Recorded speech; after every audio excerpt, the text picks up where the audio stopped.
Très chers amis, Shabbat Shalom Umvorach. Ce Shabbat, nous lirons les deux dernières parashotes du livre de Bamidbar, Matot Masé, et nous conclurons donc ce quatrième livre avant d'entamer Mincha, le cinquième livre, celui de Devarim. Ce sera aussi Rosh Chodesh Av, et nous prions et nous espérons et nous souhaitons que ce mois voué au malheur se transforme en mois de réjouissance pour tout le clan d'Israël avec la venue de la Géoula Bimera B'Yameinu Amen. La paracha, et nous serons cette fois-ci très brefs, la paracha, dans la paracha Matot, Akadosh Baruch Hu dit à Moshe, Nekom nikmat bnei Israël met Midyanim, venge la vengeance de Bnei Israël contre les Midyanim. Quand Moshe s'adresse au peuple, il leur dit la tête nikmat Adonai b'Midian, pour venger Dieu sur Midian. Alors, est-ce la vengeance d'Israël ou est-ce la vengeance d'Akadosh Baruch Hu? Et là, bien sûr, on voit combien est fort l'amour entre Akadosh Baruch Hu et les bénis Israël. Le lien qui unit Akadosh Baruch Hu aux bénis Israël. Akadosh Baruch Hu se soucie de venger les bénis Israël, tandis que les bénis Israël se soucient de venger Akadosh Baruch Hu. Alors on comprend très bien. Venger Akadosh Baruch Hu, les Midyanim ont provoqué, même si c'est dans une certaine mesure indirecte, mais ils ont provoqué une profanation du nom d'Hachem. Regardez ce peuple que Dieu a choisi, voici comment il se comporte. Donc il y a un Chilul Hachem. Donc il faut venger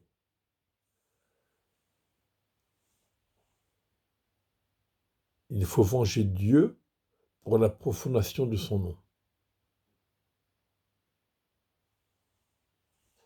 Pinchas avait déjà commencé le travail, puisque dans la paracha précédente, on avait dit au tout début, et Pinchas ben Elazar ben Aaron HaKohen, et Shivet Ramati mal ben Israël, Bekan'o et kin'ati betocham.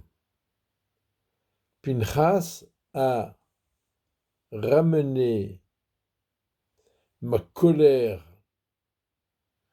qui était sortie contre les bénis Israël, il l'a ramenée en jalousant ma jalousie parmi eux. Et je n'ai pas exterminé les bénis Israël dans ma jalousie. Donc, dans la paracha précédente, on parle de kin'a, la jalousie. Dieu aurait pu, chas v'shalom, les exterminer tous par jalousie, parce qu'ils ont préféré autre chose.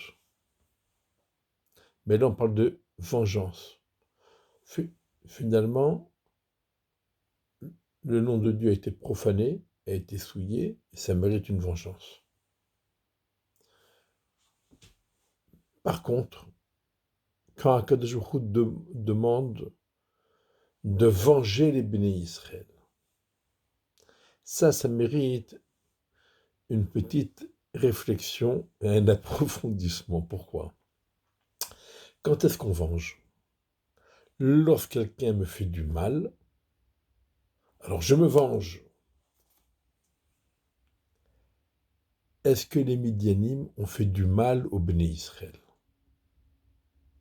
Les Midyanim vont vous dire, non, nous leur avons procuré beaucoup de bien-être, on leur a apporté des filles, on leur a apporté à boire, on leur a apporté à manger, ils étaient très contents, ils savaient ce qui est permis, ce qui est interdit. On ne leur a pas fait croire que c'est permis. Non, ils savaient, ça c'est permis, ça c'est interdit, vous faites votre choix, vous faites ce que vous voulez. Les bénis Israël ont choisi ce qu'ils ont choisi, ils ont bien profité, ils se sont bien amusés, ben on les a fait jouir, on leur a donné du bonheur. Alors pourquoi une vengeance? Donc, la vérité, évidemment, d'un point de vue matériel et corporel, les bénis Israël ont opté pour le plaisir. Et ils ont eu du plaisir corporel et matériel, évidemment. Mais au niveau spirituel, au niveau de la neshama des bénis Israël, ceux qui ont fauté, la neshama a souffert.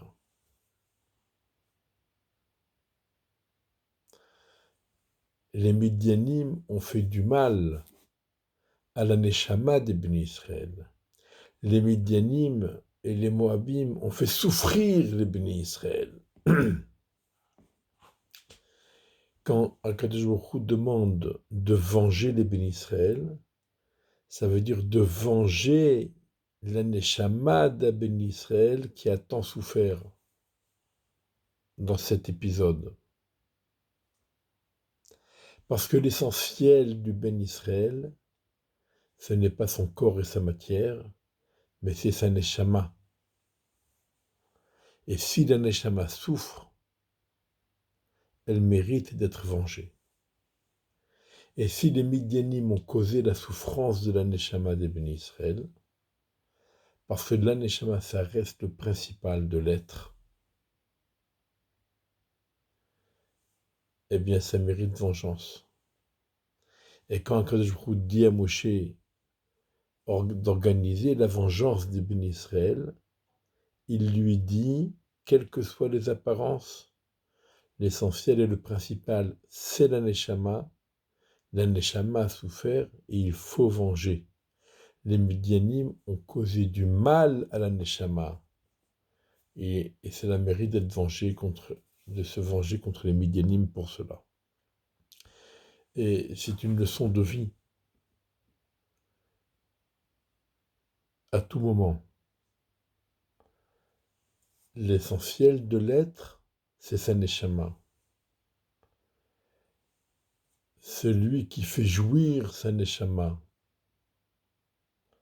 en accomplissant les mitzvot, en étudiant la Torah, en priant, en faisant du chesed, en faisant attention aux lois de la cacheroute, aux lois du Shabbat, aux lois de la pureté familiale, etc., etc. Celui qui fait jouir sa neshama mérite des éloges et mérite des récompenses et tout le bien-être. Mais celui qui fait souffrir sa neshama, eh bien, voilà. Il faut toujours penser à cela, toujours y réfléchir. Et pour dire encore un petit mot sur la paracha de Mas'é, alors c'est une paracha qui est extraordinaire pour la période que nous vivons, puisque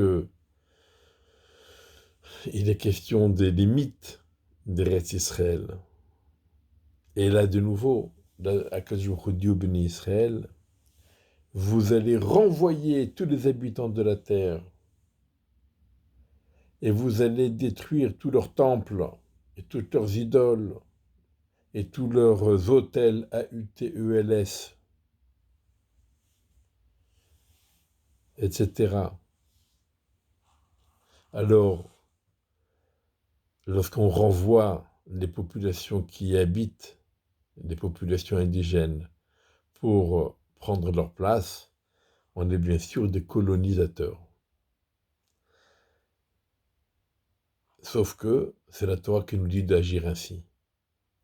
C'est Akadosh Baruch Hu qui nous dit d'agir ainsi. Or, c'est Akadosh Baruch Hu le maître, selon notre Emouna.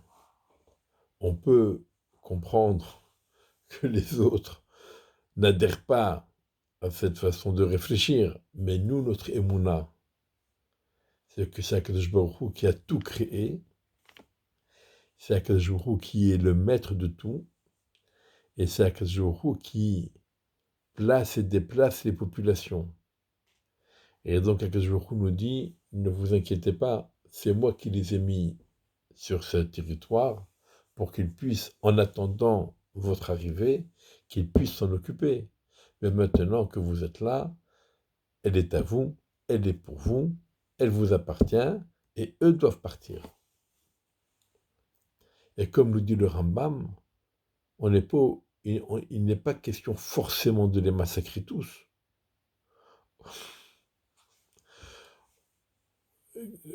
Le Rambam explique que quand on faisait le siège d'une ville, on laissait toujours une issue de sortie pour tous ceux qui veulent s'échapper et partir.